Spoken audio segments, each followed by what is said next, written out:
తాజా అంశం చూస్తున్నాం. ఇండిగో విమాన సేవల రద్దు కొనసాగుతోంది. సమాచారం లేకుండా సర్వీసులు రద్దు చేయడంతో శంషాబాద్ విమానాశ్రయంలో ప్రయాణికులు ఆందోళన చేపట్టారు. మరింత సమాచారం మా ప్రతినిధి రంగారావు అడిగి తెలుసుకుందాం. రంగారావు, ఇండిగో విమాన సేవల రద్దుపై ప్రయాణికులు ఏమంటున్నారు? గత 2-3 రోజులుగా ఉన్నటువంటి ఇండిగో విమాన సర్వీసుల అవాంతరం ఏదైతే రద్దు సర్వీసులు ఆలస్యంగా నడవటం వంటి అంశాలు తీవ్రతరమయ్యాయి. నిన్న దాదాపు 50 సర్వీసులు రాకపోకలు రద్దయితే ఈ రోజు ఏకంగా 92 సర్వీసులను ఇండిగో రద్దు చేయడం జరిగింది. శంషాబాద్ విమానాశ్రయం నుంచి వెళ్లాల్సిన 43 సర్వీసులు, అదేవిధంగా శంషాబాద్ విమానాశ్రయానికి రావాల్సిన 49 సర్వీసులను ఇండిగో యాజమాన్యం రద్దు చేస్తున్నట్లు కొద్దిసేపటి క్రితం ప్రకటించింది. అయితే ఈ రద్దు వ్యవహారం కూడా ముందస్తుగా చెప్పడం లేదు. చెక్ ఇన్ అయిన తర్వాత చెక్ ఇన్ అవుతున్న అంటే దాదాపుగా విమానం ఎక్కడానికి సిద్ధమైనట్లు లెక్క. చెక్ ఇన్ అయిన తర్వాత చెప్తున్నారు. విమానాశ్రయానికి రావడానికి ముందే సమాచారం ఇస్తుంటే కొంత మాకు ఈ నిరీక్షణ తప్పేది అన్న ఆందోళన ప్రయాణికులు వ్యక్తం అవుతుంది. ముఖ్యంగా హైదరాబాద్ నుంచి వెళ్లాల్సిన ఢిల్లీ, మదురై, బెంగళూరు, వైజాగ్, గోవా, కలకత్తా, భువనేశ్వర్ వంటి సర్వీసులను ఇండిగో యాజమాన్యం రద్దు చేయడం జరిగింది. అదేవిధంగా బెంగళూరు, ఢిల్లీ, హైదరాబాద్, చెన్నై వంటి కీలకమైన ప్రాంతాల నుంచి శంషాబాద్ రావాల్సిన సర్వీసులు కూడా రద్దయ్యాయి. దీంతో ఇటు వెళ్లాల్సిన వారు కానీ అటు నుంచి రావాల్సిన వారు కానీ ఎక్కడికక్కడే విమానాశ్రయాల్లో నిలిచిపోతున్నారు. కొన్ని సర్వీసులు అయితే విమానం ఎక్కిన తర్వాత కూడా ఎక్కి 2-3 గంటలు కూర్చొని తర్వాత కూడా సర్వీసు రద్దయింది అంటూ దింపి మళ్ళీ విమానాశ్రయం లాంజ్లోకి ప్రయాణికులను తీసుకొస్తున్నారు. ఇలా ఇండిగో యాజమాన్యం ప్రయాణికులకు సరైన సమాచారం ఇవ్వకుండా సర్వీసులను రద్దు చేయటం, అదే విధంగా ఆలస్యంగా నడపడం. ఉదయం మనకున్న సమాచారం ప్రకారం రాత్రి 12 గంటలకు వెళ్లిన ప్రయాణికులు కూడా ఇప్పటి వరకు విమానం ఎక్కలేదు. వారు కొంతమంది వైజాగ్ వెళ్లాల్సిన వారు ఉన్నారు, అలాగే కొంత ఢిల్లీ వెళ్లాల్సిన వారు ఉన్నారు. వీళ్ళంతా కూడా అత్యవసర పనుల నిమిత్తం ఈ విమాన బుకింగ్ చేసుకున్న టికెట్స్ కానీ సర్వీసులు రద్దు కావడంతో ప్రయాణికుల్లో తీవ్ర అసహనం వ్యక్తమవుతుంది. దీనికి సంబంధించి సమాచారాన్ని కూడా ఇండిగో అక్కడ కాల్ సెంటర్ వాళ్ళు సరిగా సమాచారం ఇవ్వటం లేదు. అయితే దీనిపై ఆర్జీఐ అంటే రాజీవ్ గాంధీ ఇంటర్నేషనల్ ఎయిర్పోర్ట్ మాత్రం ఒక ప్రకటన చేసింది. ఈ ఇండిగో సర్వీసులు రద్దయ్యాయి. ప్రయాణికులు ఎవరైనా ఇండిగో బుక్ చేసుకున్న వారు ముందుగానే కాల్ సెంటర్ ను సంప్రదించి సర్వీసు ఉందా లేదా అన్నది తెలుసుకున్న తర్వాతనే విమానాశ్రయానికి రావాలని వారు మాత్రం ఒక ప్రకటన చేస్తున్నారు. కానీ ఇండిగో యాజమాన్యం మాత్రం సర్వీసుల రద్దుపై స్పష్టమైన ప్రకటన చేయకపోవటం, రద్దుకు గల కారణాలు చెప్పకపోవటం, అసలు ఇలా సర్వీసులు ఎక్కడెక్కడ రద్దు చేయటం వంటి అంశాన్ని ప్రయాణికులు చాలా ఆవేదనతో ఆందోళన వ్యక్తం చేస్తున్నారు. రంగారావు, చెప్పండి, ఇన్చెక్ తర్వాత విమానాల రద్దు సమాచారంపై ప్రయాణికులు తీవ్ర అసహనానికి గురవుతున్నట్టు తెలుస్తోంది. ఎందుకు ఈ తాత్సారం జరుగుతోంది? అధికారులు ఏమంటున్నారు? వాస్తవానికి ఇండిగోకు సంబంధించి కొంత నిర్వహణపరమైన ఇబ్బందులు తలెత్తాయి. దేశవ్యాప్తంగా దాదాపు 1000కి పైగా సర్వీసులు రద్దయినట్లు మనకు సమాచారం ఉంది. ముఖ్యంగా DGCA కొంత ఇటీవల కాలంలో నిబంధనలను కఠినతరం చేయడం ఇండిగో సర్వీసుల నిర్వహణకు ఇబ్బందికరంగా మారిందని చెప్పవచ్చు. ముఖ్యంగా ఒక పైలట్ 1000 గంటలు మాత్రమే విమానాన్ని తన ఏడాదిలో రన్ చేయాల్సి ఉంటుంది. కానీ ఇండిగో వద్ద ఉన్న పైలట్లు అంతా కూడా దాదాపుగా 1000 అవర్స్ దాటిన తర్వాతనే 1000 గంటలు దాటి ఉన్నారు. దీంతో వారికి విమానాన్ని ఇచ్చేందుకు నిబంధనలు అంగీకరించడం లేదు. ఇలా దాంతో పాటుగా కొంత సాంకేతిక పరమైన ఇబ్బందులు కూడా ఉన్నాయి. DGCA ఇచ్చిన నిబంధనలు యాజమాన్యం ముందస్తుగానే మేల్కొని ఉంటే ఈ ఇబ్బంది తలెత్తేది. వాస్తవానికి ఇండిగో యాజమాన్యం టికెట్ బుకింగ్ కు ముందే ఇలాంటి సమస్య తలెత్తుతుందని తెలిసినా కూడా వాళ్ళు టికెట్లు బుక్ చేశారన్న అభిప్రాయాన్ని మనకు టికెట్ బుకింగ్ ఏజెన్సీ వాళ్ళు చెప్తున్నారు. ఏజెన్సీల దగ్గర కూడా టికెట్ బుకింగ్ ఏజెన్సీల దగ్గర కూడా పెద్ద ఎత్తున ప్రయాణికులు ఆందోళన చేయడం జరుగుతుంది. మేము టికెట్లు బుక్ చేసుకున్న తర్వాత ఇలా రద్దు చేయటం, మేము అక్కడి నుంచి వెళ్లాల్సిన చోటికి గమ్యస్థానానికి చేరుకోలేకపోతున్నాం.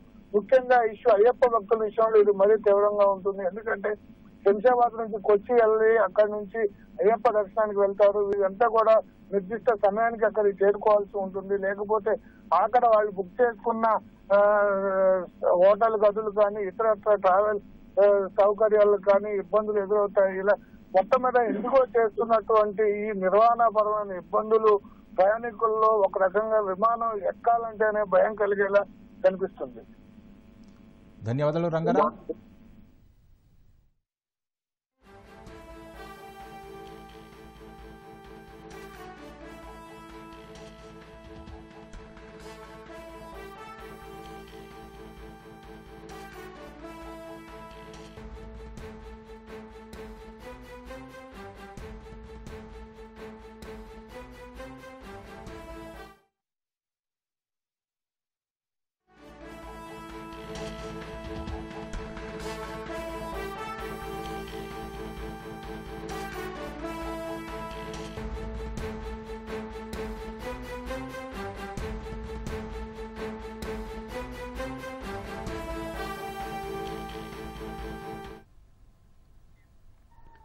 విశాఖ నుంచి 8 ఇండిగో విమాన సర్వీసులను రద్దు చేశారు. హైదరాబాద్, చెన్నై, బెంగళూరు, అహ్మదాబాద్ కు విమాన సర్వీసులు రద్దయినట్లు తెలుస్తోంది. మరింత సమాచారం మా ప్రతినిధి కూర్మరాజుని అడిగి తెలుసుకుందాం. కూర్మరాజు, విమాన సర్వీసులు రద్దు అంశంపై తాజా సమాచారం ఏంటి? ఇప్పుడు ఉదయం నుంచి అంటే విశాఖ నుంచి వివిధ ప్రాంతాలకు అంటే ఇక్కడ నుంచి వెళ్లాల్సిన ప్రాంతాలు అంటే ఇక్కడ నైట్ పార్కింగ్ ఫెసిలిటీ ఇక్కడ లేదు. అక్కడ నుండి వచ్చిన విమానాలు అంటే హైదరాబాద్, చెన్నై కానీ, బెంగళూరు, అహ్మదాబాద్ విమానాలు తిరిగి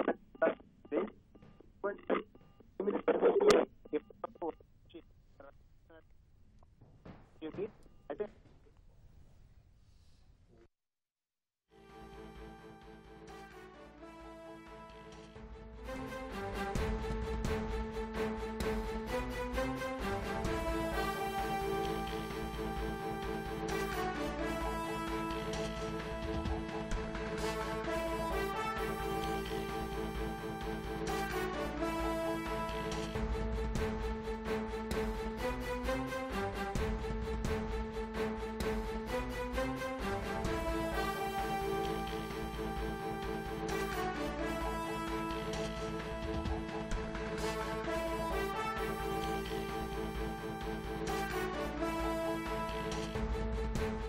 విమాన సర్వీసులను రద్దు చేశారు. హైదరాబాద్, చెన్నై, బెంగళూరు, అహ్మదాబాద్ కు విమాన సర్వీసులు నిలిపేస్తున్నట్టు తెలుస్తోంది.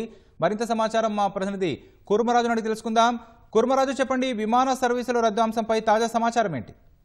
ఇప్పుడు ఇండిగో సంస్థకు సంబంధించి గత 3 రోజులుగా ప్రయాణికులు తీవ్ర ఇబ్బందులను ఎదుర్కొంటున్నారు. ఇవాళ ఉదయం నుంచి తాజాగా 8 సర్వీసులు రద్దు చేస్తున్నట్లుగా ఇండిగో సంస్థ కొద్దిసేపటి క్రితం విశాఖ విమానాశ్రయంలో ప్రకటించింది.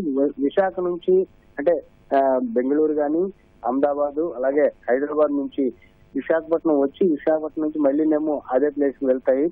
ఇక్కడ నైట్ ల్యాండింగ్ ఫెసిలిటీ ఏమో ఇక్కడ అంతగా లేకపోవడంతో ఇండిగో సర్వీసు మిగతా చోట్ల నుంచి ఇక్కడ ఆపరేట్ చేస్తున్నది ఇండిగో సంస్థ. దీనికి సంబంధించి గత కొంతకాలంగా అంటే గత 3 రోజులుగా ఇదే సమస్యని ఎదుర్కొంటున్నారు. అలాగే సర్వీసుని రద్దు చేస్తున్నామన్న విషయం ముందుగా సమాచారం ప్రయాణికులు ఇవ్వకపోవడంతో వాళ్ళు తీవ్ర ఇబ్బందుల పాలు కావాల్సి వస్తుంది. వచ్చి విమానాశ్రయానికి వచ్చి అక్కడ వేచి చూసిన తర్వాత వాళ్ళు మళ్ళీ ప్రయాణం రద్దు చేసుకోవడం, అలాగే గంటల తర్వాత నిరీక్షణ, ఇవన్నీ కూడానేమో ఈ ఇండిగో ప్రయాణికులకి గత 3 రోజులుగా ఎదురవుతున్నాయి.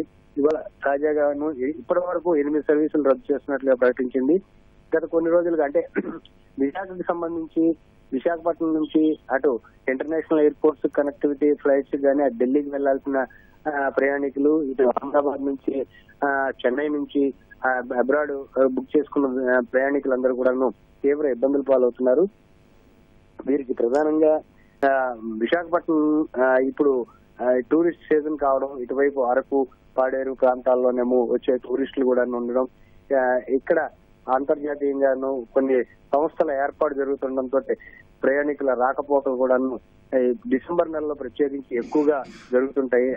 ఆ ప్రయాణికులందరూ ఎక్కువగా ఇండిగో సర్వీసులు బుక్ చేసుకున్నారు. అలాగే దేశీయంగా ప్రయాణించాల్సిన ప్రయాణికులు కూడా ఇక్కడి నుంచి వెళ్లడంతో ఈ ప్రయాణాలు రద్దు అవడం, ప్రధానంగా విమానాలకు సంబంధించి సాంకేతికమైన అంశాలు మాత్రమే ఇక్కడ చూపించి రద్దు చేస్తున్నామని కూడా ముందుగా చెప్పకుండా చేయడం పైన ప్రయాణికులు తీవ్ర అసహనం, ఆందోళన వ్యక్తం చేస్తున్నారు. దీనికి సంబంధించి ప్రభుత్వం కానీ లేదంటే డీజీసీఏ కానీ వెంటనే జోక్యం చేసుకోవాలని వాళ్ళు డిమాండ్ చేస్తున్నారు. అలాగే మిగిలిన విమాన సర్వీసులకి మాత్రం విపరీతమైన రద్దీ పెరిగింది. దాంతో విమానదారులు అనూహ్యంగా పెరిగిపోతాయనే విషయం వాళ్ళు ఆందోళన వ్యక్తం చేయడం జరుగుతుంది. అయితే కూర్మరాజు, ఇండిగో సంస్థ ప్రయాణికులకు ఎలాంటి సూచనలు చేస్తోంది? వారి ప్రయాణానికి ప్రత్యామ్నాయంగా ఏమైనా సదుపాయాలు ఏర్పాట్లు కల్పిస్తోందా? ఎక్కడ ఎటువంటి ప్రత్యామ్నాయ ఏర్పాట్లకు సంబంధించి వాళ్ళు ఎటువంటి ఇది చూపించట్లేదు. ఎందుకంటే వాళ్ళకి పైలట్లకు సంబంధించిన ప్రధానమైన అంశం, సాంకేతికమైన అంశం 1000 గంటలు, సంవత్సరంలో 1000 గంటలు వాళ్ళు నడపాల్సి ఉంటే అందరూ కూడాను ఇండిగో పైలట్లు దాదాపు 80-90% మంది 1000 గంటలకు పైన వాళ్ళు విమానం నడిపిన పరిస్థితులు ఉన్నాయి. అందుకని తాజా డీసీసీఐ నిబంధనలు ప్రధానంగా భద్రతకు సంబంధించి, ప్రయాణికుల రక్షణకు సంబంధించి, విమానాల భద్రతకు సంబంధించి, లేదంటే సజావుగా విమాన సర్వీసులు నడపడానికి పైలట్లకు తగిన విశ్రాంతి ఇవ్వాలి, తగిన విధంగా వాళ్ళ మీద ఒత్తిడి లేకుండా చూడాలి అన్న తాజా నిబంధనల వల్లనే ఈ పరిస్థితి ఎదురైంది. అయితే ఈ నిబంధనలు చాలా ముందుగానే అమల్లోకి వస్తున్నట్లుగా ప్రకటించారు. దానికి అనుగుణంగా ఈ సంస్థ చర్యలు తీసుకోలేదని విశ్లేషకులు చెప్తున్నారు. ప్రయాణికులకు మాత్రం అంటే ఈ సమస్య ఎదురవుతుందని చెప్పి ముందుగా ప్రయాణికులు వాళ్ళకి బుకింగ్లను ఆపకుండానేమో బుకింగ్లు చేసుకుని ఏదో రకంగా నడిపేద్దామని దీంతో ఏమో చేసి ఇప్పుడు హఠాత్తుగా మొత్తం ప్రయాణాలన్నీ విమానాలను రద్దు చేయడం పైన ప్రయాణికులు అయితే మాత్రం తీవ్ర అసహనం, ఆందోళన వ్యక్తం చేస్తున్నారు. అలాగే ఏజెంట్లతో కూడాను మాకు మీరు ఎందుకు చెప్పట్లేదు, ఈ విషయాన్ని మాకు ఎందుకు చెప్పట్లేదు అనేసి ఇది అంటే ఇది మొత్తం మన దేశీయ విమానయాన సంస్థలన్నిటి మీద ఈ ప్రభావం పడుతుందని ఆందోళన కూడా ఏజెంట్లు వ్యక్తం చేస్తున్నారు. ధన్యవాదాలు కూర్మరాజు.